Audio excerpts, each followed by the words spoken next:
Selamat pagi, Selamat pagi, selamat hari Minggu. hari Minggu. Mari berjumpa kembali dengan, ini bukan sukacita pagi, Dengan ini suka sekolah salah minggu. orientasi ya Pak. Ya, Kita mau masuk pelajaran ke-11 nih Pak ya. ya. Kemarin udah membahas suami, istri, dan ternyata minggu ini membahas hubungan yang lebih luas lingkupnya ya. Dengan Hmm, mertua. iya. Ini kalau ngobrol di gereja soalnya orang nggak selalu nyaman juga sih ngomongin ngomongin mertua gitu. Soalnya kan yang diomongin orang tua dari pasangan kita gitu. Takut Iya. salah ngomong gitu gitulah. Mm-mm. Dan ada beberapa juga sih di kita yang mertuanya juga segereja misalnya gitu kan. Oh Jadi iya iya iya. ya gimana ya, harus jaga juga gitu. Iya, iya, betul betul. Betul. Jadi Oke, kita mulai dulu dengan ya, berdoa aja kali ya Pak ya. ya. Silakan. Saya berdoa. Kami bersyukur Bapak di surga pada pagi hari ini kami bisa Tuhan berikan kekuatan kesehatan untuk menyimak materi yang disampaikan, baik juga eh, berupa ayat-ayat yang dibacakan dan juga bahan diskusi. Kiranya semuanya boleh jadi alat Tuhan untuk menajamkan pemahaman kami tentang apa yang mau Tuhan lakukan dalam kehidupan kami. Terima kasih Bapak di surga untuk kesempatan ini. Kami serahkan dari awal sampai akhir dalam penyertaan Tuhan. Haleluya. Amin. Hmm. Oke, ini pelajaran ke-11, judulnya Hubungan Menantu dan Mertua. Kalau firman Tuhannya dari Titus 2 dengan Efesus 6. Efesus 6 udah pernah kita bahas juga, tapi nanti kita akan lihat lagi kebutuhannya di hari ini apa gitu. Hmm. Oke, Nah sebelum mungkin masuk itu mungkin Bro, ya, sebelum masuk ke firman Tuhan, kita mau lihat fenomenanya gitu kira-kira apa aja sih yang ditulis di Alkitab yang berhubungan dengan mertua dan menantu gitu. iya. Kalau saya sih waktu pertama kali dengar judul pelajaran ini yang terlintas pertama, ya mungkin the famous gitu ya, Naomi and Ruth gitu ya. Oh, lalu Mertua ya dan kali. menantu. Iya, ya habis gimana satu kitab membahas seorang perempuan asing gitu ya, seorang Iya, perempuan iya, dari Moab yang bukan keturunan Israel, iya, tapi bisa sampai jadi teladan itu kan, dan bahkan namanya ini udah banyak dipakai jadi nama-nama perempuan Kristen gitu ya, iya, karena iya, imannya ini kan iya. gitu. Dan hubungan dia jadi orang beriman tidak lepas dari hubungan dia dengan mertuanya ini, Hmm. Naomi ini. Betul. Jadi kalau yang dilihat Ibu eh, hubungan Ruth dan Naomi kayak gimana? Ya mertua dan menantu pastinya ya. Cuma maksudnya, Ya sangat unik sih, karena hmm, kan kondisinya waktu Ruth di awal kisah itu aja dikisahkan suaminya udah meninggal gitu. ya, ya, Rata-rata sih ya, rata-rata kalau menurut saya. Ketika pasangan meninggal, cenderungnya kita akan pulang ke keluarga kita lagi. ya, ya. Tapi Ruth memilih untuk ikut Naomi. Hmm, hmm. Memasuki sebuah negeri yang asing, karena dia belum pernah kayaknya ke Israel, tanpa siapa-siapa, hanya dengan mertuanya aja gitu. Sehingga buat saya pilihan Ruth ini wow gitu. Iya. Saya pernah Sesuatu punya yang ini di juga Bu, atas rata-rata gitu. punya kakak sepupu nikah dengan eh, or- jadi kakak sepupu perempuan nikah sama si suaminya ini. Nah terus kakak sepupu ini meninggal, terus mantan suaminya menikah lagi. Nah setelah menikah lagi dia udah nggak kembali ke keluarga kita, dia ke keluarga yang baru gitu. Oh, Jadi oh, kayak udah pisah aja gitu. hmm. Makanya memang kalau ibu bilang ini kasus khusus untuk yang Naomi dan Ruth, memang umumnya orang nggak melakukan seperti yang Ruth lakukan sih. Lalu ada juga contoh yang lain yang saya ingat selain Naomi dan Ruth. Musa. Oke, Musa iya, iya, dengan Yitro ya, itu mertuanya ya. itu. Ya, kalau itu juga sama, mertuanya sangat bijaksana, memberi masukan yang menolong Musa banget waktu di padang gurun kan. Iya. Hmm. Ada siapa lagi ya Pak ya? Laban sama Yakub yang terkenal Oh iya saling iya iya. saling saling menyiasati itu dua orang itu. Karena Nah, kalau tapi kalau, kalau kalau Laban itu, seingat saya itu dia sejak waktu adiknya dipinang sama bapaknya Yakub sama Ishak gitu, nah itu udah kelihatannya udah ada gejala-gejala bahwa dia materialistis sih matre, gitu. iya, Cuma baru baru agak positif responsnya setelah keluar gelang-gelang emas gitu ya. Jadi memang ya begitulah iya, mungkin waktu pas dia lihat Yakub juga, oh ini orang kaya nih gitu. Tapi mau harapannya, bekerja, harapannya. bekerja buat saya ya udahlah saya manfaatin aja gitu, kira-kira gitu. Terus Yakub juga ngeliat gue dimanfaatin doang gini mah, oh, udahlah gue curi satu-satu gitu. Kabur aja iya. Eh, Setelah berapa puluh tahun itu juga kan mereka saling iya iya menindas itu. iya. Kembali lagi ke dasar Alkitab Nah kali ya Pak ya. sebetulnya yang harus dilakukan antara eh, mertua dan menantu itu seharusnya seperti apa, itu yang mau dilihat dari dua Titus ya. Sorry, Titus 2, Titus 2 ya. Titus 2 ayat 2 sampai 5. Saya bacakan ya, Bu. Ya. Ya. Titus 2 ayat 2. Laki-laki yang tua hendaklah hidup sederhana, terhormat, bijaksana, sehat dalam iman, dalam kasih, dan dalam ketekunan. Ayat 3. Demikian juga perempuan-perempuan yang tua, hendaklah mereka hidup sebagai orang-orang beribadah, jangan memfitnah, jangan menjadi hamba anggur, tetapi cakap mengajarkan hal-hal yang baik. Ayat 4. Dan dengan demikian mendidik perempuan-perempuan muda, mengasihi suami dan anak-anaknya. Ayat 5. Hidup bijaksana dan suci, rajin mengatur rumah tangganya, baik hati dan taat kepada suaminya, agar firman Allah jangan dihujat orang. Ya. Saya sih waktu baca ini agak kaget juga, ternyata standar untuk jadi perempuan yang sudah lebih tua gitu Oh, banyak ya. iya. Mungkin di latar belakangi bukan penelitian sih, tapi kebiasaan-kebiasaan buruk yang dilakukan kali ya perempuan-perempuan Iya, iya. seperti apa gitu. Jadi Titus itu juga kan, surat itu ditulis ke orang Kreta ya. Orang Kreta tuh memang isinya lumayan berat gitu. Kasus di hubungan relasi di antara mereka itu. Mereka bisa saling menipu di antara mereka sendiri gitu. Beda dengan kalau kalau di bangsa-bangsa yang lain tuh bisa orang jahat ke orang asing gitu. Tapi kalau ini orang Kreta itu tempatnya Titus, itu memang mereka bisa di antara nggak mereka pandang bulu sendiri ya. gitu. Oh, oh. Iya, konsisten berarti ya. Konsisten Iya. kejahatannya.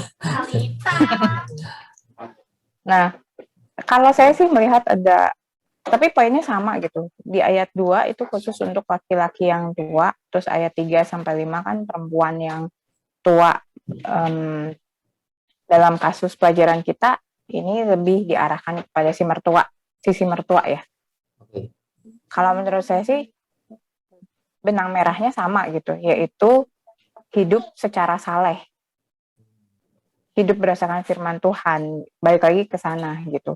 Jadi mertua yang mungkin nggak ada sih yang ideal gitu ya, tetapi menurut saya mertua yang bisa menghargai nanti menantunya atau kehidupan keluarga anaknya itu ya yang memang sudah mempunyai dasar firman Tuhan juga hidupnya gitu.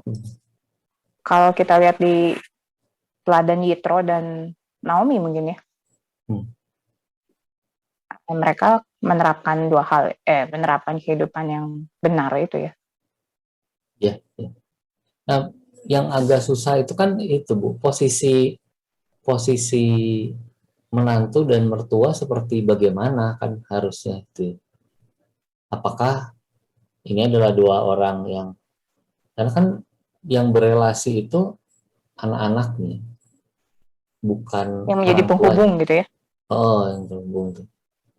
Jadi seringkali ada ada gap gitu Jadi kalau mau ngasih tahu nih misalnya perempuan tua, katakanlah perempuan tua ini adalah mertua punya menantu perempuan. Terus si mertuanya ini ngasih tahu, nah kamu begini begini itu. Itu agak kesulitan karena ada gap itu ya. Gap bahwa ini adalah istri anak saya gitu. Atau lah yang mertua yang laki-laki mau ngasih tahu ke menantu laki-lakinya, dia bilang ini adalah Suami anak saya. ya gitu, atau istri anak saya. Jadi agak rikuh gitu kayaknya kalau hubungan itu. Nah, mungkin yang perlu dilihat jembatan yang mau dibilang Paulus ke jemaat Efesus itu, di Efesus 6 itu ayat 1 sampai 2. Efesus 6 ayat 1 sampai 2 bilang, hai anak-anak, taatilah orang tuamu di dalam Tuhan, karena haruslah demikian. Hormatilah ayahmu dan ibumu, ini adalah suatu perintah yang penting seperti yang nyata dari janji ini. Jadi kalau ngelihat gini, orang tua, mertua itu dianggapnya seperti orang tua sendiri. Mungkin secara teorinya begitu ya. Ini orang tua kita, orang tua baru. Ya, Kenapa? Karena kita menikah dengan pasangan dan pasangan ini punya orang tua. Orang tua pasangan, orang tua kita juga dirawat, kan teorinya begitu ya. Jadi sebetulnya waktu di Titus diperintahkan bahwa orang tua mengajari anak-anaknya, bahkan anak menantunya untuk bisa seperti gitu, karena dari sisi anak sendiri dia memberi penghormatannya kepada mertuanya ini ya kayak dia orang tuanya sendiri gitu. Itu supaya si gap itu. arahan-arahan itu kesalehan itu bisa disebarkan itu ke anak-anak karena nggak ada gap gitu. Betul. Memang sih nggak mungkin seideal atau senyaman kita dengan orang tua sendiri Pasti mungkin ya. pasti iya. Tapi kalau dasarnya kita sudah menghormati mereka, Ya, posisinya kita menantu nih menghormati mertua, lalu juga mentaati, ada kasih kan berarti di sana gitu. ya. Menurut saya sih hubungannya bisa baik ya. Kita baca beberapa waktu lalu kasus itu ya Pak, selebriti ibu Oh yang iya nggak iya setuju iya. karena anaknya nikah dengan Iya. orang Papua gitu ya. Anaknya happy-happy aja, ibunya sibuk. Bukan si anaknya itu juga kan yang orang Papuanya itu kayaknya kurang meyakinkan gitu kan, bukan bukan anak kepala suku gitu kan. Kalau anak kepala suku berarti berhubungan dengan Freeport gitu kalau di Papua tuh. Ini kayaknya Iya sih bukan, mungkin ya. malah komika, masa depan Iya itu. curam gitu. Iya. Dan nah hal-hal kayak gitu ya sulit dijembatani sih memang gitu ya, walaupun Ya, ya. secara teori tadi menganggap sebagai orang tua gitu, tapi harus dimulai dengan kondisi baik-baik sih ya menurut saya. Ya, ya. Tapi memang kalau nah itu buat saya sih mereka berdua udah punya pilihan dari awal. Dari awal pacaran mereka udah dapat masukan kan gitu. Di minggu kemarin kita selalu bilang kalau pacaran terbuka, kasih tahu orang lain, termasuk orang-orang terdekat supaya mereka bisa ngasih masukan. Nah, si duaan ini kan juga udah dikasih tahu, dikasih masukan dari orang-orang dekat. Tapi mereka memilih untuk mengabaikan pandangan ibunya. Emang kayaknya gimana ya? Udah lumayan dewasa kan, kita percaya kalau orang yang menikah itu punya kedewasaan cukup, bukan hanya keinginan, apalagi keinginan ini ya. Yang penting nikah muda supaya nggak jadi dosa, wah itu berat tuh. Kita bicaranya soal kedewasaan, makanya sebelum nikah ada bimbingan pranikah untuk mengecek kedewasaan kita sampai mana gitu. Kalau misalnya ini kalau misal dianggap pendeta, oh kayaknya ini belum siap nih, masih di depan pendeta juga masih bisa berantem berantem gini, berarti nggak bisa diselesaikan di belakang sendiri, ini kemungkinan nggak direkomendasi untuk menikah misalnya gitu. Tapi berarti Tapi kan biasanya kalau bimbingan pranikah pasti semua jaim Pak. Ada yang nggak jaim sih Bu, ada yang nggak jaim.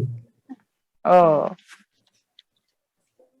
bisa jujur gitu ya di Bisa depan jujur. mintanya. Iya. Tapi itu persoalan lain. Yang jelas mertuanya kalau yang jadi penekanan ini kan mertuanya terlalu dominan gitu, determinan terhadap si anaknya.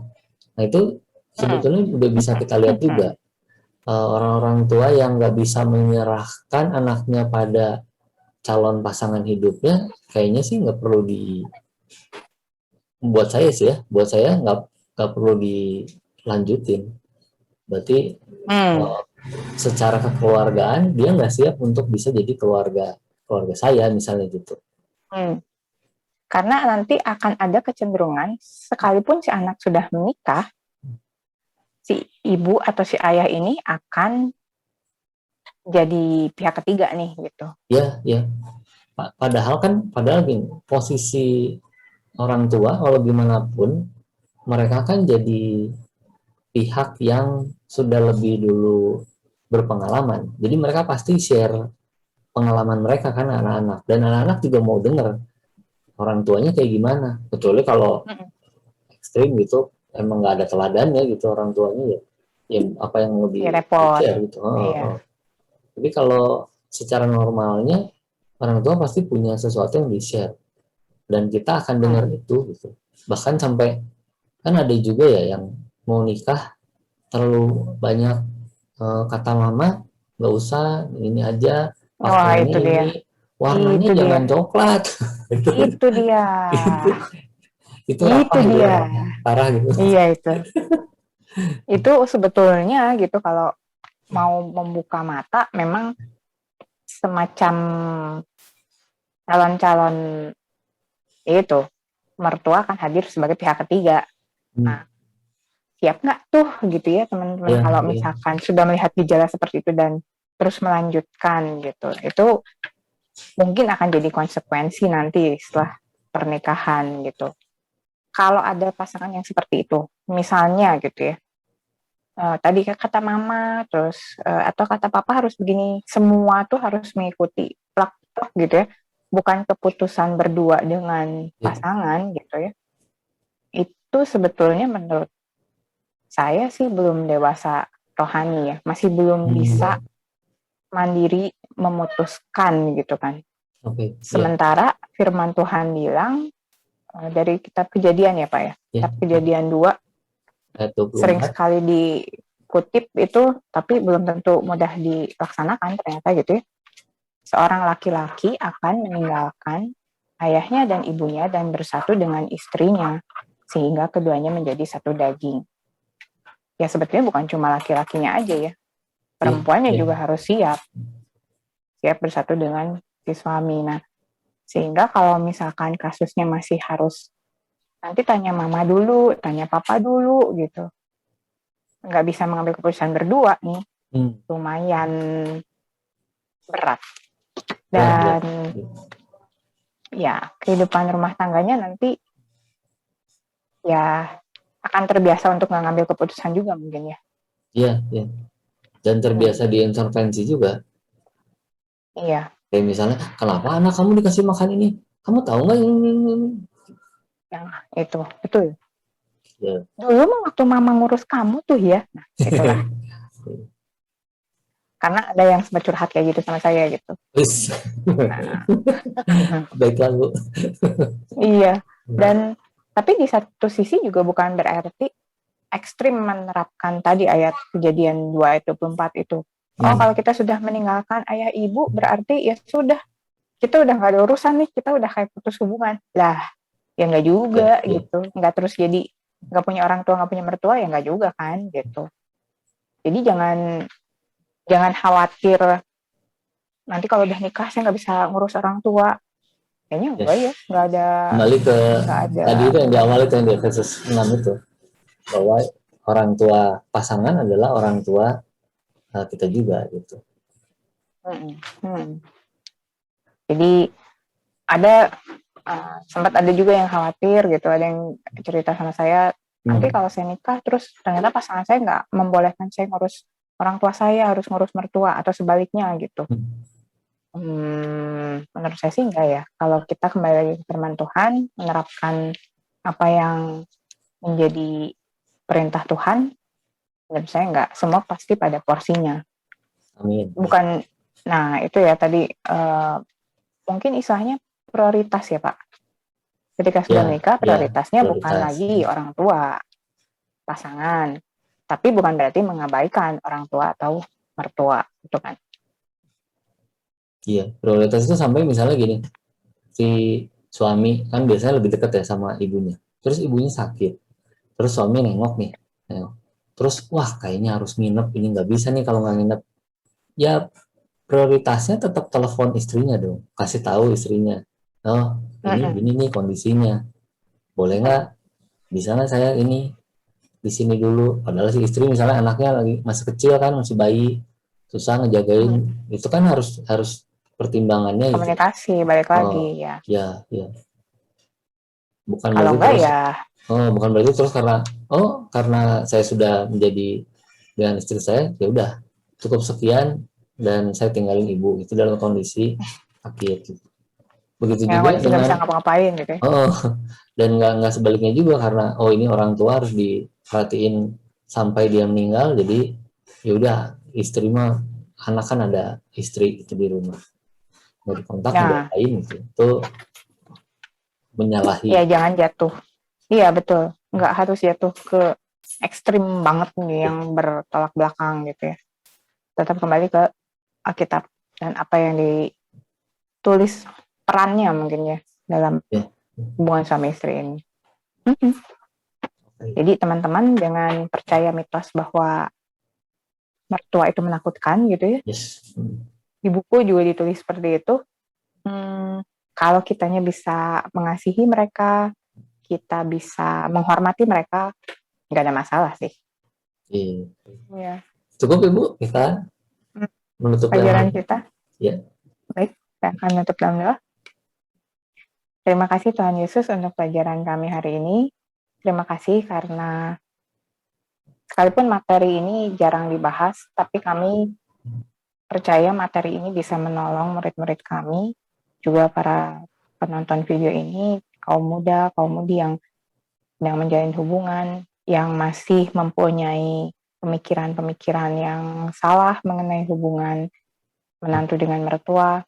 Kiranya Tuhan boleh memakai pelajaran kami ini untuk menjelaskan dan juga memberi pengertian yang benar pada murid-murid kami.